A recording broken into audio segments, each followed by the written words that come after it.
Tere tulemast kuulama Pärnumaa podcasti 77. osa. Mina olen Regina Jaakson ja nagu ikka salvestame Pärnu hoobis. Täna kutsusin küll ühe naisterahva, kelle suhtes ma juba ise mõtlesin, et võiks temaga natukene jutustada ja keda ka üks kolledži õppejõud soovitas, et kuule, meil on üks äge konverents tulemas, me võiksime ka Pärnumaa podcastis sellest kuulda. Ja konverents on siis vähemalt algus sellel, disain mõtestab, turundus võimendab. Ma saan aru, et see natuke on pikema pealkirjaga, aga mis seal järgi tuleb, kohe küsingi. Tere tulemast, Grete Männikus. Tere! Konverentsi täispikk pealkiri on disain mõtestab, turundus võimendab, kahe maailma mõjusate kogemuste kujundamine. See on väga keeruline. Mis see tähendab? See konverents on natukene tõesti pika ja lohiseva pealkirjaga, aga see on just selle tõttu, et tuua nüüd kokku need kaks nii-öelda maailma. Ehk disain mõtlemine ja digiturundus on midagi, mida me ühendame tegelikult Pärnu kolledžis ka ühe bakalaureuse õppekavaga.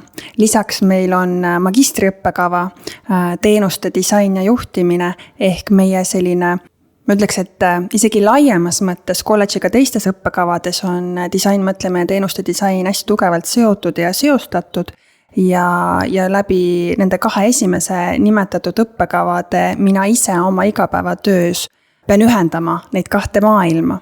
Ja kuna meil on käesoleva aasta kolledži juubeliaasta ja kuna kohe konverentsi siin kuupäeva lähetuses on rahvusvaheline teenuse disainipäev ja rahvusvaheline turunduse päev, siis on nii palju selliseid olulisi tähtpäevi, mida kõike tuua ühte sündmusesse kokku. Ning see konverents tähistabki ühtepidi kõiki neid kolme olulist sündmust, teistpidi toob esile meie õppekavu ehk mida me päriselt õpetame, toob esile seda sisu, et mitte niivõrd ei ole turundus, et tulge nüüd meile õppima, vaid see, et mida tähendab siis disain mõtlemine, mida tähendab teenuste disain ja kuidas neid teadmisi rakendada turunduses. Ehk see on see eesmärk, mida me ka taotleme selle konverentsiga, et tuua see teadmine ja taipamine kõigini, et kuidas tegelikult disain mõtlemine on midagi universaalset ja rakendatavat väga erinevates valdkondades.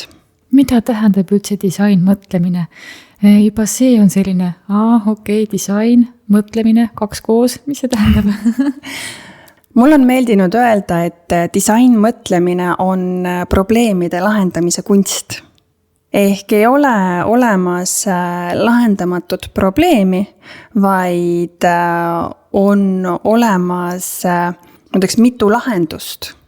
Ja nüüd on siis disaineri või disain mõtlemist rakendava inimese teha, kuidas ta jõuab siis selle lahenduseni. Ehk disain mõtlemise puhul see põhiloogika ongi see, et me proovime mõista sügavuti, milles see probleem siis ikkagi on ja alles siis me tegeleme lahendustega.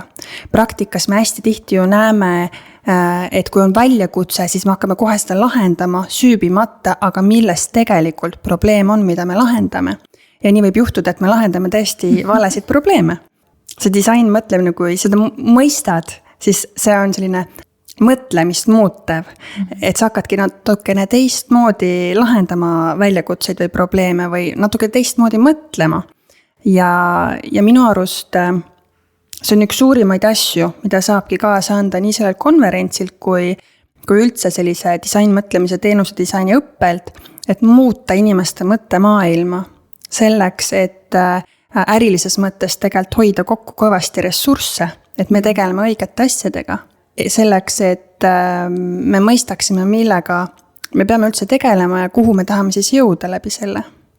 See sama teema, et tõesti hakata nagu probleemi mitte siis nagu seda jääme tippu nagu lahendama, vaid vaatame, mis seal tuumal on ja kuidas seda mõttemaailma muutust siis nagu läbi erinevate praktikate või läbi konverentsi üldse nagu arendada saab. See ei tundu nagu nii lihtne ülesanne olevat. Ei, absoluutselt mitte. Ma arvan, et võtmekoht on harjutame.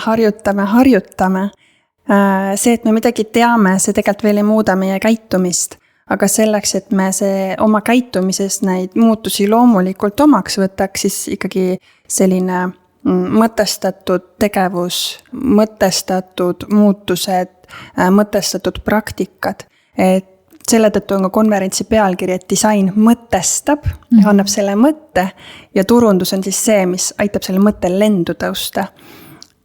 Ja ka oma konverentsi ettekannetes, õppetöös me oleme vaadanud seda, et tekiks mingisugune selline natuke nagu ülekate või see väike kordus, et me saame mingit mõtet nii, et meil kinnistuks see. Selleks, et meil tekiks üldse see võimalus siis hakata rakendama, et see jääks meile meelde.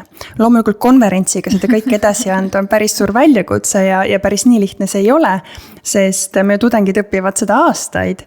Aga siiski see on midagi, mis kindlasti tuleb hästi loomulikult, kui selle sees olla. Et päris nii, et ma loen nüüd õpikust ja nüüd see on, jah, nii see päris ei juhtu, aga selline rakendamine, harjutamine, proovimine, kindlasti üks märksõna ongi see, et julgus avastada, julgus proovida, julgus mängida. Ehk ühtepidi kogu selle disainmõtlemise protsessi puhul ei ole eesmärk vigu vältida, vaid võimalikult palju vigu avastada. Et selline, juba siin on see täiesti teine mõttemaailm, et mis on meie eesmärk või mida me tahame saavutada. See võib päris põnev konverents olla, kui niimoodi on üles ehitatud, et vaatame, mis hakkab selle taustal kõik juhtuma ja sündima on ju. Et nagu sa teed kõigist veel, et õpilased õpivad seda aastat, et sealt ei saagi nagu põhjapanevat muutust tulla on ju, aga alguse saab ikka anda ja see on juba nii äge. Jaa, et mul ongi hästi hea meel, et tegelikult meil on väga tugevad esinejad, kes on ikkagi oma valdkonna, ma ütleks, et tipptegijad ja kuidas, ma ei tea, kui palju nad teadvustavad seda, et nad rakendavad disainmõtlemist, aga need teemad, millega nad tulevad lavale, on selle 2 poole või 2 maailma segu juba. Ja see on nii kihvt, kuidas tegelikult see sünergia hakkab tööle, kui need päriselu kogemused, päriselu sellised näited saavad kokku. Igaüks tuleb nii-öelda oma sealt aianurgast keskpõrandale kokku ja lõpuks on tervik. Ja ma ütleks, et kõigil on oma nurk, millest nad räägivad, kes on rohkem keskendunud just sinna disainmõtlemise poole peale või teenuse disaini poole peale, kes rohkem spetsiifilisemalt turunduse poole peale, aga jää puutumata see teine pool. Ehk see seostatus ja võib-olla ka selline loogiline edasiandmine või tervik, et see saab hästi nagu sujuvalt edasi antud, et võib-olla kuulajana ei saagi aru, kus jookseb see piir. Et ongi nagu nii-öelda üks maailm lõpuks kokku. Kes siis kõnelejad on, et kui natukene mõne sõnaga edasi anda, et kes siis 21. mail on sündmus? Ja 21. mail Pärnus kultuuriklubis Tempel ja päev saab olema pikk, 9:30 avame uksed ja 5:30 saab alles läbi. Konverentsil on meil esinema tulemas mitu oma ala praktikut. Meil tuleb Paolo Ramazzotti Itaaliast.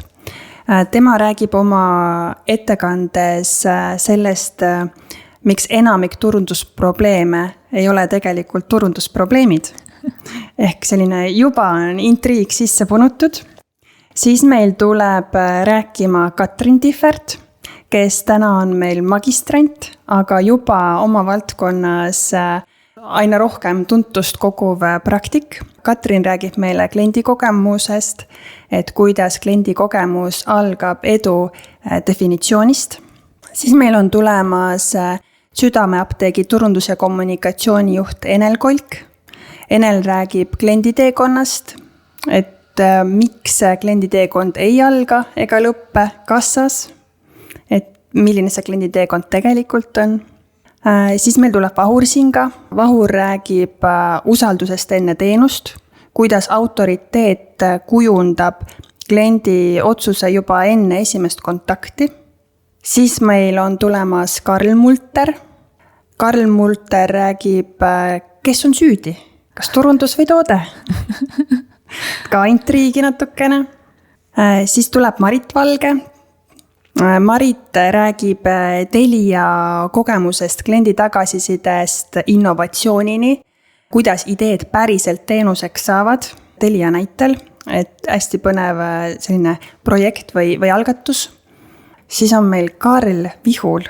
Karl räägib teenuste launchist, kuidas viia disainitud lahendus edukalt turule.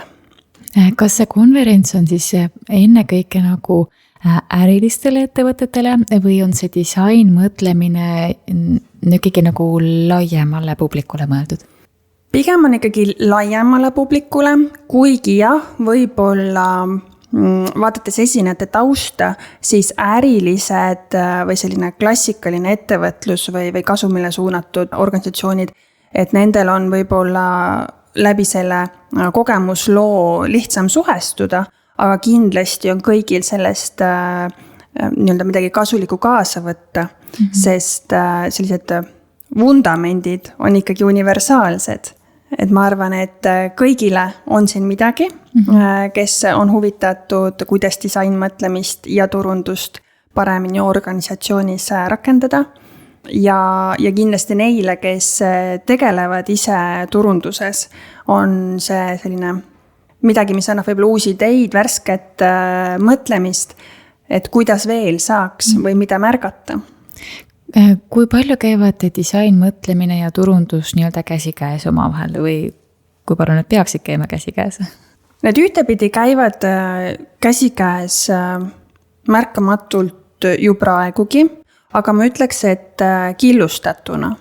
Et kasutatakse selliseid põhielemente, et oma klienti pead tundma, sa pead oskama ennast positsioneerida, reklaame suunata, mõistma, kellele üldse turundus on suunatud ja nii edasi. Aga disain mõtlemine on märksa enamat. Me peame mõistma teekonda, kliendi teekonda suuremas vaatevinklis kui vaid see, mis puudutab kas siis lõpptulemust või turundust ja müüki.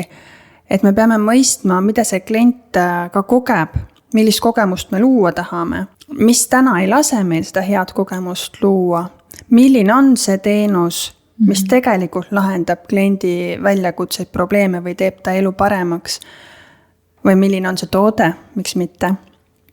Et tegelikult, mida täna praktikas ei kas jõuta, ei saada teha, ongi see, et keskenduda rohkem probleemile. Meil lõpetavad sel aastal esimesed disainmõtleme ja digiturundus bakalaureusekava õppijad, tudengid ja oma praktika tagasisideks on mõned juba öelnud, et kõige keerulisem osa oligi see, et keskenduda nüüd sellele, et aga mis see probleem siis päriselt on, mida me lahendame. Et tahaks kohe hakata juba kas kogemuse baasil või intuitsiooni baasil või mis põhjendus kellelgi oli, lahendust genereerima või lahendama mingit väljakutset. Aga see, et kooli poolt on ikkagi meil see surve, et see disainmõtlemise mõlemad sellised olulised pooled, nii see probleem kui lahendus tuleb läbi töötada, et siis see oli selline väga teadlik pool neil, et nad pidid nagu keskenduma, et aga mis probleemi me tegelikult lahendame.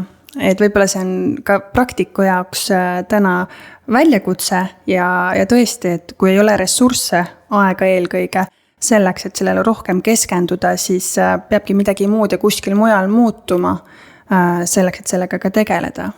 Ma arvan, et siin on see sama mõttemaailma küsimus, et me ei ole harjunud mõtlema niipidi, et me oleme harjunud tulekahju kustutama, mitte nagu jõudma selleni, et oot, teeme äkki nii, et tulekahju ei tulekski. Just. Selle põhjal, mis sa praegu rääkisid, et kui natuke nagu laiendada seda disainmõtlemist, siis mul tundub, et turundus ilma disainmõtlemiseta ei saa olla, disainmõtlemine ilma turunduseta justkui nagu saab olla, kui see on mingi muu valdkond kui lihtsalt nagu äriline ettevõte nii-öelda.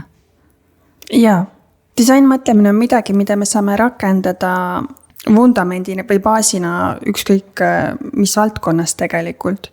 Ja olgu see turundus või midagi muud. kas võigi, ma ei tea, laevaehitus või millegi väga mehaanilised. Et ikkagi see protsess või loogika, et kuidas me midagi teeme, jookseb siin all, et kuidas me lahendame mingisuguseid väljakutseid või protsesse, kuidas me siis kujundame. Samas disainmõtlemise puhul ma ütleks, et siin ongi eelkõige alati, et vaja seda suunda, et millega me siis tegeleme. Kui seda suunda ei tea, siis ka siin võib täiesti laiali valguda. Ja tegelikult see on selline hästi huvitav, et näiteks teenuse disainis, mis siis rakendabki disainmõtlemise põhimõtteid, vaadates, kuidas meie tudengid oma koolitöid või neid praktikaprojekte lahendavad, siis nad on alguses tohutult segaduses. Täiesti nagu siilid udus, mitte midagi aru ei saa, ehk see faas, kus tegeletakse probleemi mõistmisega, see esimene probleemi kontekst on nii segane lõpuks ka siis meie magistrandile või bakalaureuse õppijale, kes peab konkreetse ettevõtte päris organisatsiooni väljakutset lahendama. Ja see on tegelikult täiesti normaalne ja loomulik protsess. Seal peabki segadus tekkima. Seal peabki tekkima korraks selline tunne, et üldse ei hooma enam, sest kogu informatsioon ju tuleb lauale. Ja nüüd tuleb hakata sellest segadusest selgust looma, kaosest korda looma.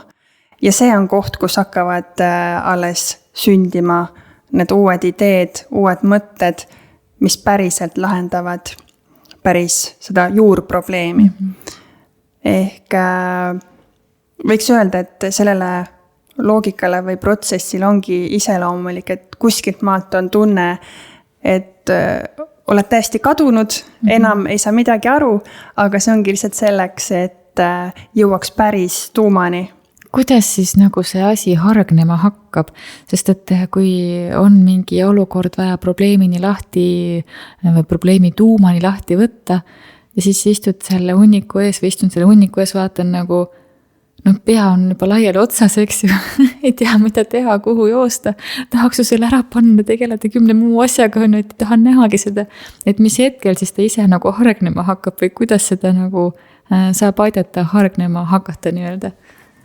Meil on selleks, ma nüüd ei teagi, mis on kõige parem sõna siia. Ühtepidi ütleks, et teenuse disaineril on nii-öelda tööriistakast, aga see tundub liiga selline tugev sõna selle jaoks. Ehk teenuse disainerid töötavad selliste töövahendite või põhjadega, hästi palju justkui sellist loomingulist tööd, aga teistpidi sellised märkmepaberid, lõuendid, need võimaldavad saada hästi kiirelt mõtted sinna paberile, sinna silmade ette, olgu see siis kas virtuaalkeskkonnas või päris füüsilisel paberil. Ja kõik need erinevad töövahendid või tööpõhjad ongi loodud mingite kindlate eesmärkidega.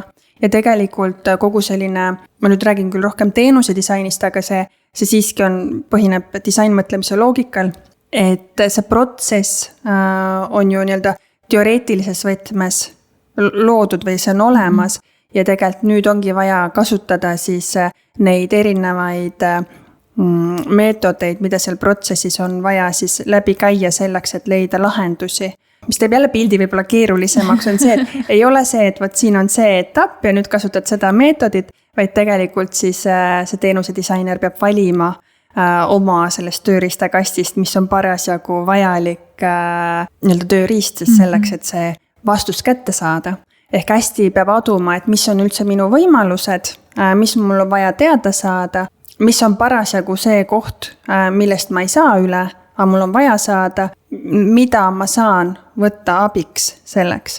Hästi palju on kindlasti selliseid koosloomelisi tegevusi.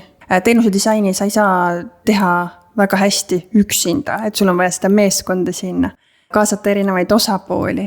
Ehk võib-olla selline julgus leida, avastada ja märgata kõike seda, mis aitab meil jõuda heade tulemusteni. Kõike seda, mis täna takistab meil sinna jõudmast. Ja siis, kui meil on see fookus selge, siis me oskame ka juba paremini valida. aga see teenuse disain, et kus kohas see vajadus siis tulnud on või kas meil Eestis nagu juba on mõistetud, et see on üks väärt tööriistakast nii-öelda, mida kasutusele võtta või kuidas see nagu sinnani jõudnud on, et meil on nüüd esimene rend siis lõpetamas? Teenuse disaini me tegelikult õpetame juba pikemat aega. Teenuse disaini magistrikava on meil üle 10 aasta ja see on olnud Tartu Ülikooli, terve suure Tartu Ülikooli magistrikavade top 3-s väga pikki aastaid juba. Ehk meil on hästi suur konkurents sellele magistrikavale ja sinna tulevad või saavad lõpuks ka õppima. Ma ütleks, et selline koorekiht, et meil on väga tugevad magistrandid, et meil on iga aasta hästi palju cum laudesid, mitte selle tõttu, et õppekava oleks lihtne, vaid selle tõttu, et tõesti on hästi pühendunud inimesed. Ja see omakorda paneb ka õppejõududele ja koolile sellise heas mõttes surve, et olla vääriline nendele hästi pühendunud õppijatele. Ja disainmõtleme digiturunduspaka on noorem õppekava nii-öelda, aga see sündis ka just sellest nii-öelda vajadusest, et kuna kolledžis teenuse disain oli juba väga tugevalt esindatud, siis aga magistritasandil, et kuidas tuua see rohkem ka bakatasandile sisse. Sel ajal ma ise õpetasin rohkem meie rakenduskaval ettevõtlus- ja projekti juhtimine ning sealsete tudengite tagasiside oli, et õpetate ettevõtlust, aga tahaks rohkem ka turundust. Ja see oli hetk, kus mäletan, meil oli just see COVID aeg alanud, koosolekuid tuli teha tualettruumis, et lapsed ei oleks ka otse-eetris koosolekul. Ja siis ma ütlesin kolleegidele, et kuulge, et teeme uue pakakava, et teeme kava, kus oleks see teenuse disaini loogika ja turundus kokku pandud. Ja tegelikult see oligi see, kus sai see kõik alguse. Et oli pikk ja huvitav protsess luua tõesti ideest päris õppekava. Ja veel suurem rõõm on näha, et see on olnud samamoodi väga populaarne, kuigi see on tasuline õpe. Et see tõestab seda, et need on olulised teemad, ja see on midagi, mis annab inimestele täna ka tööturul konkurentsieelist. Minul taust puudub ja see tundub nii huvitav, kuidas käib üldse õppekava loomine. et mis tööd kõik selle nimel tehakse, kuidas see välja näeb? Kui ma vaid oleks teadnud sel hetkel, kui see idee tuli, millesse ma ennast mässisin, ütleks, et väga palju uurimist, väga palju tõestamist ja väga palju kaitsmist. Ehk kõigepealt tuli kindlaks ju teha, et sellist õppekava on päriselt Eestisse vaja. Tuli selgeks teha, aga mis probleemi me selle õppekavaga lahendame. Ehk tegelikult samamoodi tuli disainmõtlemist rakendada. Ja kellele see õppekava üldse on, et kes on sihtrühm. Ja ma arvan, et see on ka selle õppekava selle bakalaureuse õppekava üks huvitavaid kohti, et selle sihtrühm ei ole väga üheselt öeldav.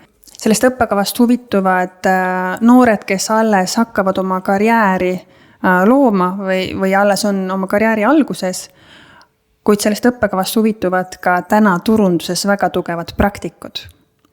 Ja see toob meil tegelikult klassiruumi kokku ühtepidi nagu kaks äärmust, täiesti kogemusteta inimese ja selle, kellel on juba väga tugevad kogemused. Ja see oli tegelikult kohe õppekava arendades ette näha, et nii läheb. Ja seda suurem on olnud see väljakutse, et kuidas hoida seda õppekava sellisena, et ta pakuks siis mõlemale.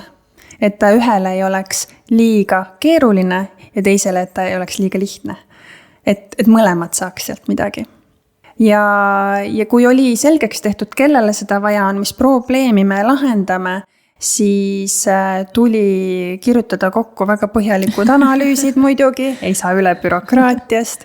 Tuli erinevates komisjonides anda aru, kaitsta, nagu oleks oma uut lõputööd kaitsnud ja ikkagi tõestada nii Tartu Ülikooli sees kui laiemalt, et päriselt on vaja. Ja nii me ta lõpuks saimegi avada, et küll tasulisena, aga selle võrra on ka õppetempo natukene rahulikum. Et täna, kui ma juhin mõlemat kava, disainimõtleme digiturundus bakalaureuse kava ja teenuste disaini ja juhtimise magistrikava, siis tasuline kava, mis on siis 4-aastane kava rahulikumas tempos versus tasuta kava 2 aastat ja hästi intensiivses tempos, siis õppijate selline vaimne olek semestri lõpus on öö ja päev. Eks nad kõik on väsinud, sest oma elu tahab ju ka elamist. Aga jah, see õppetempo vastavalt sellele, kas on täiskoormus või osakoormus, on ikka hästi erinev. Ma isegi ei kujuta ette, mis tunne sulle võib, kui on see jah-sõna tuldud, et jah, et see on oluline õppekava, hakkame pihta. Ja siis, kui need esimesed selle õppekava õpilased ongi näiteks aktusel koos, siis vaatad, issand, need ongi need esimesed lapsukesed ju piltlikult öeldes, eks ju. See võib päris äge tunne olla. Jaa, see oligi hästi kihvt. Sel hetkel, kui need päris esimesed tulid õppima, siis ma ei jätkanud programmi juhina, sest mul oli endal beebi tulemas, aga see hetk, kui nad olid kohal, siis oli ikka uhke tunne küll. Siiamaani on väga uhke tunne. Eks igal uuel asjal on omad kasuraskused, et see, mis alguses sai paberile kirja pandud, ei realiseeru alati nii hästi. Aga ma näen, kuidas aasta-aastalt on läinud see paremaks, kuidas tegelikult meie üliõpilased on nii-öelda kaasloojad või kaasdisainerid nendel õppekavadel, et kuidas nad ise läbi oma tagasiside ja mõtet aitavad arendada, et see on hästi kihvt. Neis on seda julgust ja ei ole lihtsalt seda, et nüüd on halvasti, vaid see, et kuidas me saaksime teha paremini, et näed, et juba tuleb see sama probleemide lahendamise kunst kaasa. Et hästi kihvt.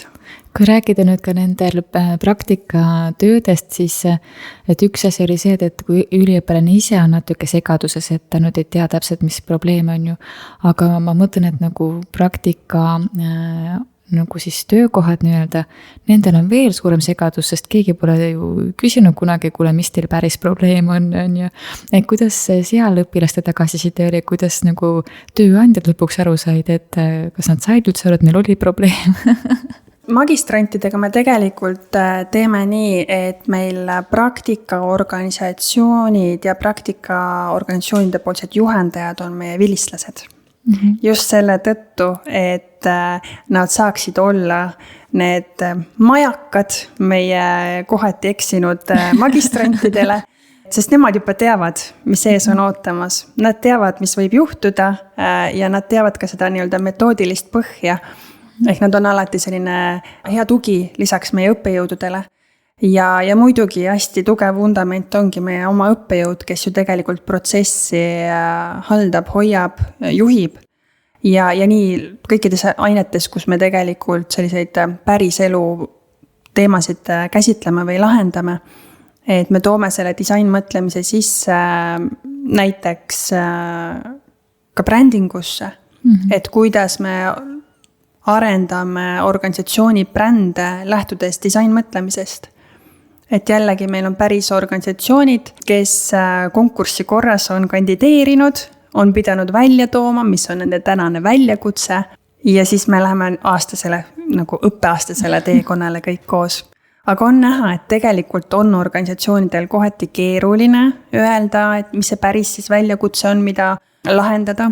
Ma olen olnud rohkem seotud nüüd just nende bränditeemade kandideerimistega ja siis lugenud läbi neid sooviavaldusi ja mõni ütleb väga konkreetselt, milles on väljakutse ja mõni räägib hästi pikalt, aga tegelikult ei jõua ikka nagu tulemuseni. Ehk siin on mitu asja kindlasti, et ühelt poolt, kas me üldse teame, kus päriselt king pigistab, kas me tahame seda endale tunnistada ja kolmandaks võib-olla me ei oskagi päriselt näppu peale panna, millest peaks alustama, et ei ole nagu üldse suunda. Ja kui on see viimane variant, et üldse ei ole suunda, siis ongi raske edasi anda. Et selles mõttes on see kindlasti hästi põnev maailm ja hästi põnevad teemad, millega tegeleda. Mulle tundub üha rohkem ja rohkem, kui sind kuulates, et see on nagu selline väga psühholoogia põhine taust, selline juurpõhjuseni välja minek, hästi selline põnev, et seda nagu laiendatakse nagu siis palju suuremalt kui lihtsalt nagu nii-öelda inimpsühholoogias või äripsühholoogias või nagu lihtsalt kogu olemuses nii-öelda see disain mõtlemine, et üli põnev tundub see. Aga kui tulla nüüd korra konverentsi juurde veel, siis see turundus võimestab, mis see seal juures tähendab?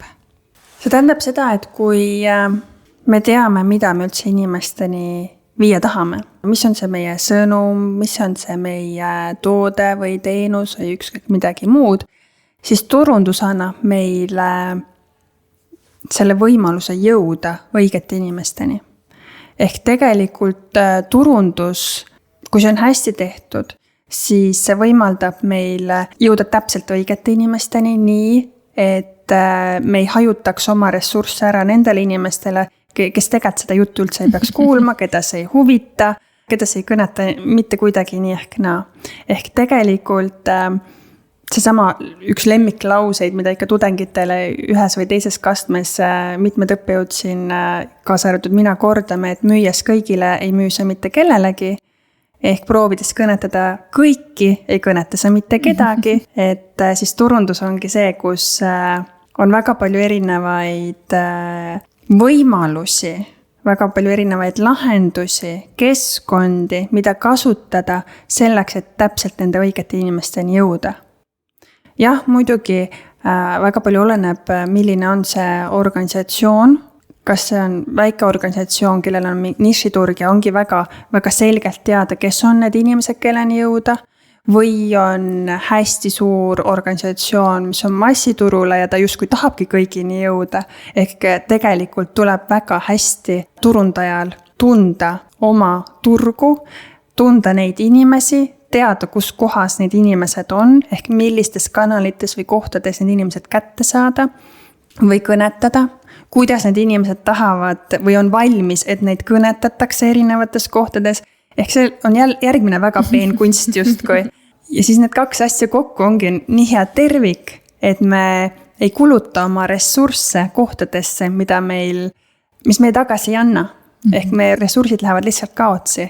Ja täna aeg, raha, inimesed ja nii edasi on kõik väga piiratud. Ehk me peamegi väga targalt tegutsema selleks, et püsida konkurentsis, saavutada edu, olla nähtavad selles ülimürarikkas maailmas ja nii edasi. Kui palju peab veel tänapäeval selgitama turunduse olulisusest?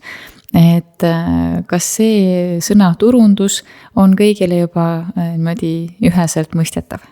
Ma arvan, et sellises üldprintsiibis on see mõistetav üsna sarnaselt, aga selle vajalikkus või väärtus, see ikkagi lööb välja väga hästi erinevates majandusolukordades, et kuidas organisatsioonid siis käituvad.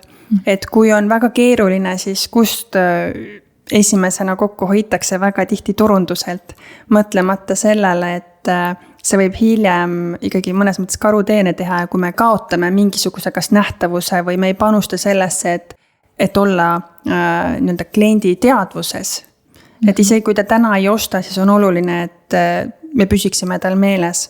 Ehk on võib-olla natukene selline küll brändingu pool hakkab asi kalduma ka siiski. Et võib-olla selle vajalikkus või tähtsus on kohati erinevalt mõistetud või tõlgendatud, aga jällegi oleneb, milline on see organisatsioon, et võib-olla selle eripäraga seoses siis nii ongi, aga mõningal juhul võib-olla on liiga ennatlikelt otsuseid tehtud. Eriti kui vaadata nüüd tagasi, kui näiteks ka koroona ajal väga paljud ettevõtted pidid oma ärimudelit muutma selleks, et ellu jääda ja siis tuli väga palju ressursse ümber mängida ja mis siis tehti ja kuidas see kõik nagu välja mängis, siis väga paljud võitsid, aga veel rohkemad kaotasid. Ehk hästi oluline ongi tegelikult mõista pikaajalist mõju. Et mitte ainult lühiajaline kasu, vaid mis on see pikaajaline mõju. Et see turunduslik pool tegelikult on nii oluline, et mulle nagu näib endale, sa võid siinkohal parandada mind, kui ma eksin, et teinekord isegi väga mitte nii hea toote ostaks ära, kui tal on hea turundus. Jah, see on see, mida Karl meile nüüd räägib konverentsiga. et kas me saame teha nii siis, et super hea turundus ja ostetakse nii ehk naa. Eks sellel on omad riskid. Et kindlasti on see võimalik, ja seda on ju täna väga palju ka tehtud, aga kas inimene ostab veel, kui ta pettub? Tõenäoliselt mitte. No see on see mõttekoht, eks ju. Aga nüüd rääkides veel konverentsist selle poole pealt, et see oli 21. mai juba hommikul, varakult õhtul hilise, poole kuueni. Ja templis, et kas sinna on, nagu ma aru saan, ikkagi ju piletitega, et piletid on praegu võimalik osta veel? Jaa. Piletitega meil on koha peal veel natuke ruumi, ootame kõiki. Saab olema kindlasti põnev, uued kontaktid, ikkagi kohale ju tulevad valdkonnast huvitatud inimesed, et see on hea võimalus tutvuda teistega, kes samas valdkonnas tegutsevad. Ja meil on ka veebiülekanne, et veebiülekandel on pilet nõksa soodsam, aga samas see võrgustumise pool, et seda seal nii hästi või ei saa. Selline konverents, kui pikk on selle nimel eeltöö, et kunas te sellega pihta hakkasite? Me alustasime tegevustega aasta alguses, aga ma tunnen, et oleks pidanud alustama veel varem. Kuna ma ennem pole ühte konverentsi korraldanud, siis ma jälle ei teadnud täpselt, millesse ma ennast mässisin, aga õnneks mul on hästi palju toetavaid kolleege, kes jagavad oma kogemust ja mul on tudengid, kes aitavad kaasa, et koos me oleme täna saanud minu arvates väga kihvti kontseptsioonini, hästi ägedate esinejateni ja ma arvan, et me oleme heas ajagraafikus täna.